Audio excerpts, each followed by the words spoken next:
Viktor andleg fræði, 7. kafli, andleg fræðsla og kennsla. Eins og áður sagði þá koma upp nær óteljandi spurningar í hugan eigið líf og tilgang þess, mannfólkið og lífið og tilveruna í heild sinni. Spurningar sem þessar og vangaveltur eru í raun skýrt merki og dæmi að andleg vakning sé hafin. Sá sem ekki vaknaður hugsar oftast ekki mikið þessa hluti og einblínir á hið jarðneska líf og allt það sem því tilheyrir. Þessar spurningar fylla hugan stöðugt og þorstinn í svör og vitneskju eykst jafnt og þétt. Því fer hinn vaknaði af stað í leitina að svörum við öllum þeim spurningum sem brenna á vörum hans. Hann fer oftast að leita að andlegum fróðleik og fræðslu. Það hefur sjaldan verið jafn auðvelt að nálgast efni og fræðslu og með hjálp internetsins úrvalið mikið. Margir kjósa að leita sér að góðum bókum á meðan aðrir hlusta á kennslu og fræðslumyndband á netinu með ýmsu fólki sem kennir þar og leiðbeinir. Aðrir fara á fyrirlestra og námskeið sem í boði eru í nánasta umhverfi. Sökum þeirra umbreytinga sem að eiga sér stað á þessum tíma hér á jörðinni, þar sem margir að vakna og að lyfta orku sinni og meðvitund í takt við orku og tíðni jarðarinnar, því mikið andlegt starf í boði víða.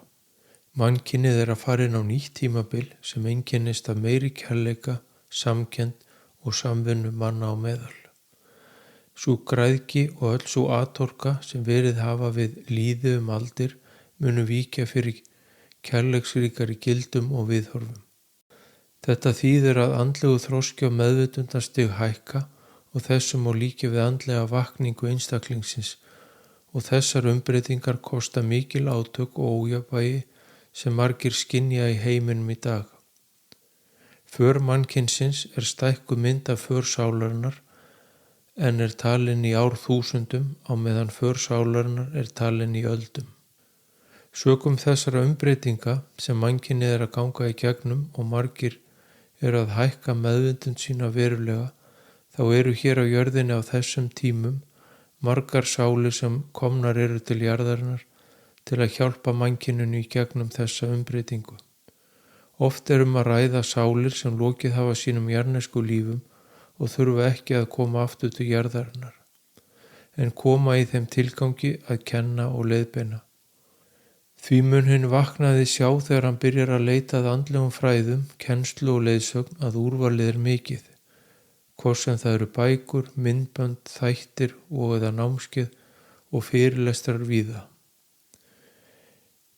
Mikilvægt að vanda valið á því andlega efni og fræðslu sem valin því ekki allt sem sýnist og efnið sem í boði misgott. Það eru margir falsspámenn á ferð sem eru tungulibrir og virka sannfærandi í tali og framkomu, en í raun geta þeir leitt hinn nývaknaða af leið og tafið för hans verulega. Því erfitt getur verið fyrir hann að þekkja muninn á sannri kennslu og falskri. Sá sem lengra kominn sér og skynjar falska kennslu mjög fljótt og nær að forðast hana eins og heitan eldinn, á meðan sá sem að hefja föruna berskjaldaður fyrir slíku. Sannur kennari sá sem farið hefur föruna sjálfur og gengi í gegnum allar þær áskoranir sem á veginum verða. Hann getur og mun miðla og kenna út frá sinni eigin reynslu.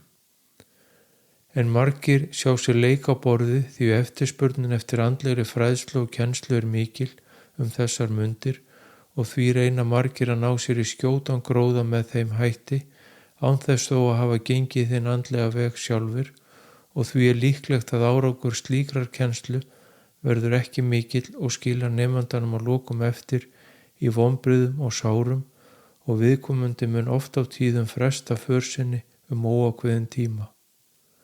En þá vaknar spurningin: hvernig þekki ég sannan kennara frá þeim falska? Það mikilvægt að læra sem fyrst að lesa í tilfinningar sínar sem koma í brjóstinu. Hver tilfinningin fyrir andlega kennaranum þegar hann birtist í fyrsta sinn? Kom upp efi og ótti í brjóstið, þá hann ekki sá rétti. en ef uppkoma vellíðan og kærleikur og innri ró, þá hann sá rétti. Ekki víst að þetta kom upp í byrjun, en mikilvægt að vera vel á verði gagnvart tilfinningum sínum og læra sem fyrst í ferlinu að hlusta á þær, því þær eru áttaviti hvers og eins og hluti af innsæinu sem beinir viðkomandi réttan veg í lífinu, hvort sem það í andlegri vakningu og opnun eða í hinu daglega lífi. Sumir fara í gegnum andlega vakningu án sérstaks kennara, lesa bækur, finna efni á netinu og fara á ýmsa fyrirlestra og námskeið, en ferli verður markvissara og árangusríkara að finni viðkomandi hinn rétta kennara sem getur leiðbent og ráðlagt og miðla frá sinni reynslu af andlegri vakningu og opnun. Slíkur kennari varðar leiðina, en nemandinn þarf eftir sem áður að ganga veginn sjálfur og takast sjálfur á við þær hindranir og áskoranir sem á veginum verða. Kennarinn aðeins leiðbeinandi sem vísar veginn og svarar spurningum nemandans. Sannur andlegu kennari vandfundinn og það getur tekið tíma að finna einn slíkan, en sé nemandinn staðfastur í leit sinni, þá mun hinn sanni kennari birtast úr óvæntri átt. Mikilvægt að hafa í huga að andleg vakning og opnun á sér stað innra með hverjum og einum og snýst ávallt nemandan eða hinn vaknaða. Því liggur leiðin inn á við, því í þögninni býr hinn innri viska sem liggur í sálinni innra með hverjum og einum. Því gott að vita hvert markmið kennslunar til að geta greint hvort hún rétt eður ei. Ef nemandinn hefur hafið kennslu hjá andlegum kennara, þá á hann mjög fljótlega að skynja breytingar innra með sér, sem eru merki árangur kennslunar. Eitt dæmi þessar breytingar að meiri ró og innra jafnvægi færist yfir. Hinn daglegu verkefni lífsins verða léttari að leysa og vinna úr og vandamálin fjara út smátt og smátt. Það sama á við andlega fræðslu sem finna má á internetinu. Hér þarf einnig að vanda valið á sama hátt og kennarinn valinn. Það mikið af efni á netinu sem gerir lítið annað en að rugla nemandan og afvegaleiða. Mikilvægt að læra að hlusta á innsæið og tilfinningar og notfæra sér þær sem áttavita og leiðbeiningu. Hið innra innsæi eru skilaboð frá sálinni sem veit hvað hverjum og einum fyrir bestu og hvert ferðinni heitið.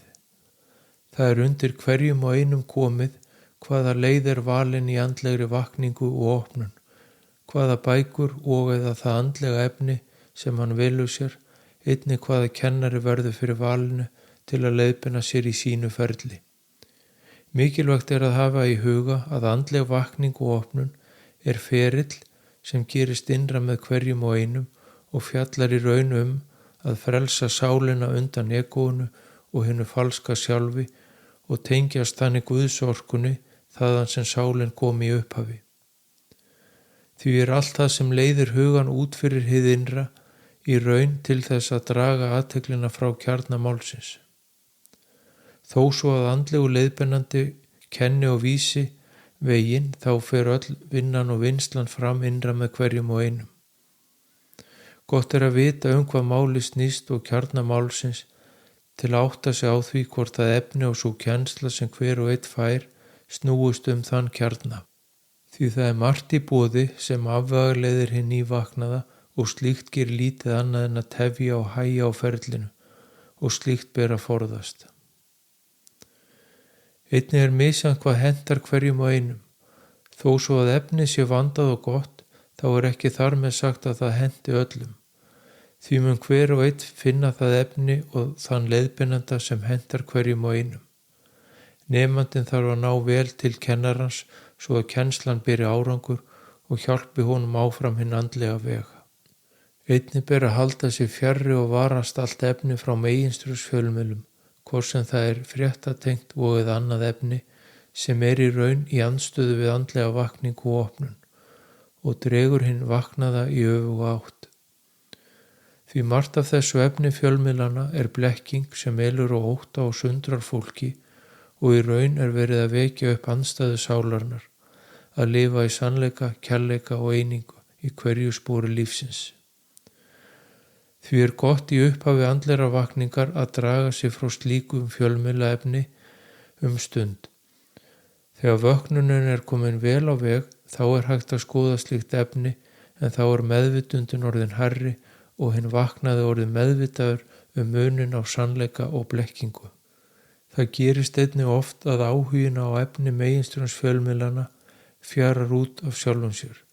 Því fyrir vöknunina þá var þetta efni næring fyrir egóið sem nærðist á blekkingunum sem og óttanum sem slíkt efni getur skapað.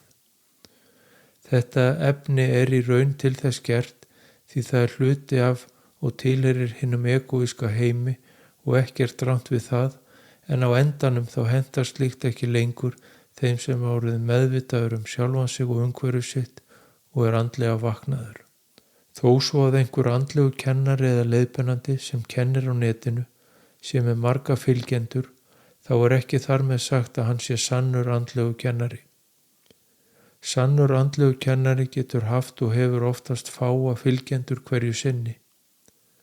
Því er mikilvægt að hver og einn átti sig á því, með aðstoð innsæðisins, hvað það er sem er honum fyrir bestu á sinni andlegu för, hvort sem það er kennsluefni og það leiðbeinandi eða kennari.